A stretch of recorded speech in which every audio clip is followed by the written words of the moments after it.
Hello, my name is Julie Boges, and I will be your instructor for Introduction to Gerontology for the summer session. You will be moving through the materials in this course pretty quickly. I have taken a 16-week course and condensed it into 8 weeks.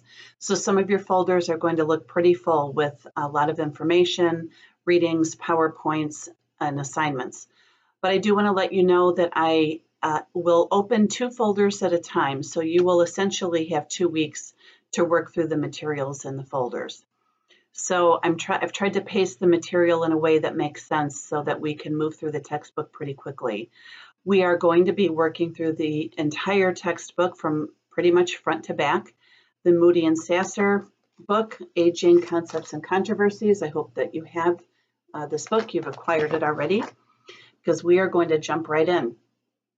So this first introduction lecture will be covering the prologue up to page 54 in your textbook.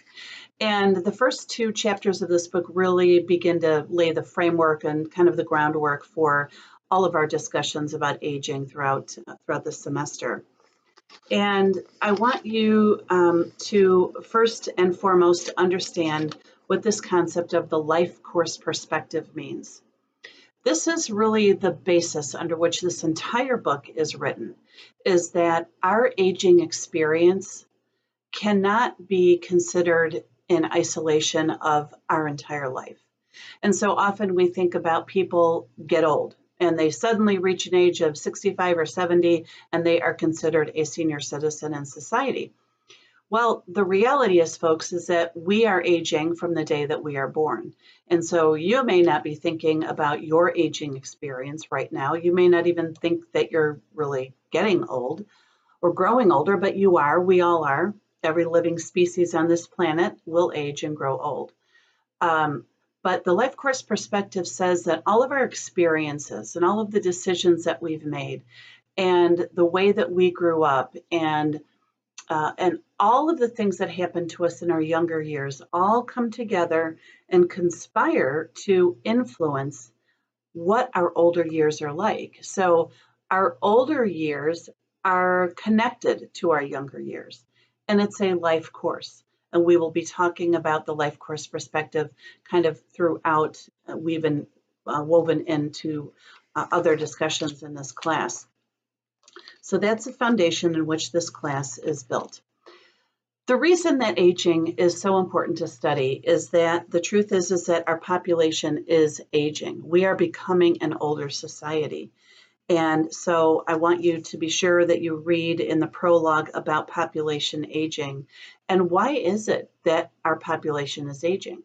Well, we know that the baby boomer cohort, understand also what a cohort is, and a cohort is a group of people who were born in a certain specific time frame. So we are dealing with the baby boomer cohort that was born between 1946 and 1964.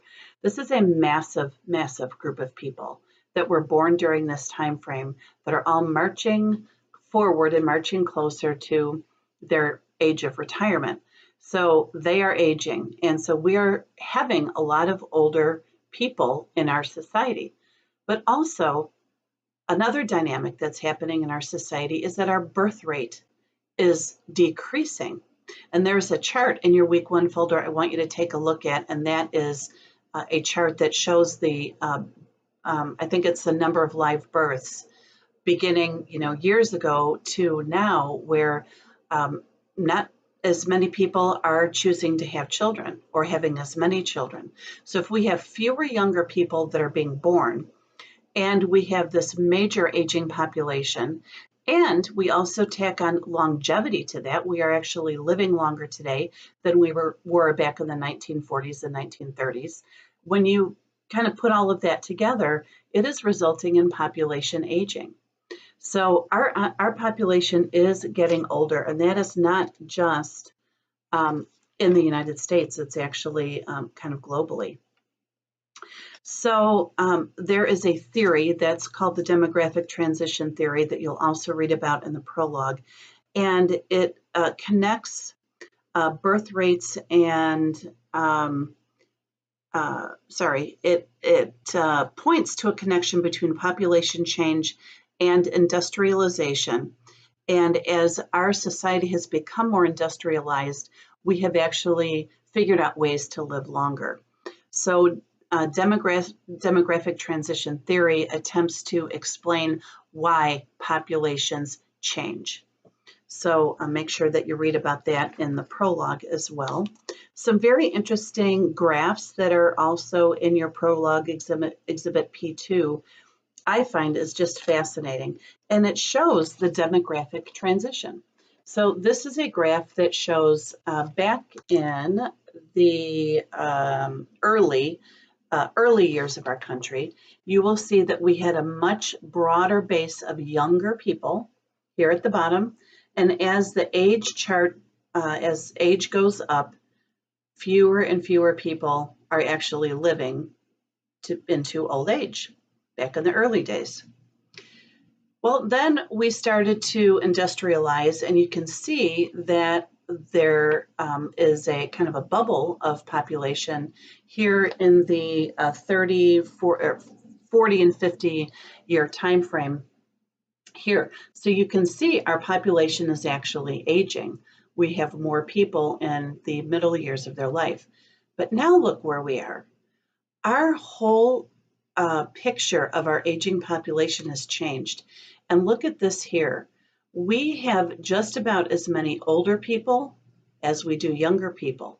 So this is a very good visual representation of what the demographic transition theory is telling us, is that look at the number of older people here, look at the number of older people here, and now here. So we have an aging population. Then you are going to get into basic concept 1, which is the life course perspective on aging. And there's a concept here that is interesting to me, and it is on page 3. It's a process described as age differentiation. And this is where the genesis of ageism kind of comes in.